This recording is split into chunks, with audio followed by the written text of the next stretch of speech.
कुछ लोगों के दिमाग में एक सवाल आता है कि किसी के पास तो इतना पैसा है बेइंतहा, किसी के पास इतना है कि गुजारा ही हो रहा है, और किसी के पास बिल्कुल भी नहीं, खाने तक के लाले पड़े रहते हैं।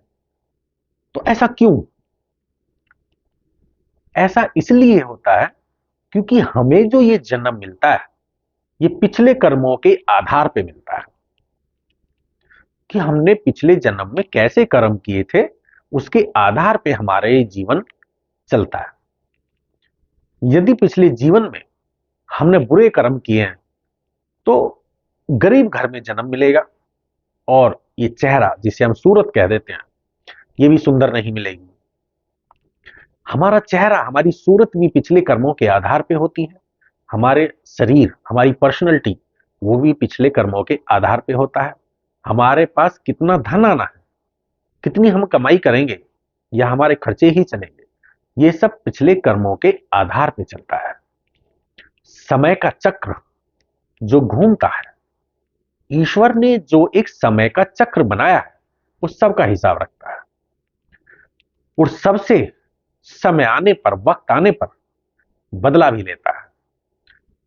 वो समय का चक्र हिसाब को इतने अच्छे तरीके से रखता है कि एक पढ़ा लिखा इंसान जो अपने आप में ये सोचता है कि मुझसे ज्यादा कोई पढ़ा लिखा नहीं है, उसका हिसाब फेल हो सकता है। यमराज का लिखा हुआ फेल हो सकता है, चित्रगुप्त का लिखा हुआ फेल हो सकता है, लेकिन वो समय का चक्र जो घूम रहा है वो कभी फेल नहीं हो सकता। वो सबका हिसाब होता है। तो हमारे इस जीवन में जो भी घटनाएं घटती हैं,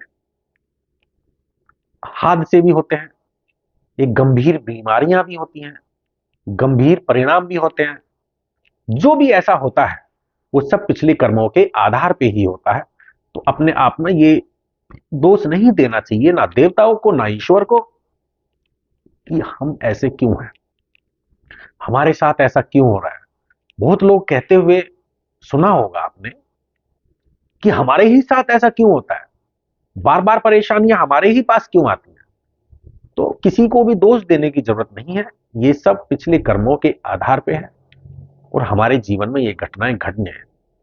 लेकिन लेकिन यदि आप ईश्वर का नाम जप करते हैं तो आपके पिछले कर्मों के बंधन को तोड़ के आत्मा मोक्ष को प्राप्त हो जाएगी, और धन की प्राप्ति भी होगी।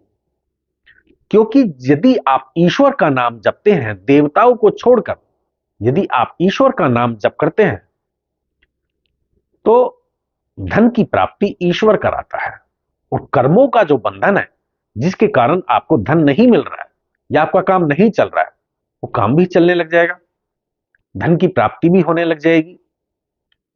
क्योंकि कर्मों का बंधन टूट गया, जो आपको दंड मिलना था वो अब नहीं मिलेगा, और आपको हर चीज मिलती चली जाएगी।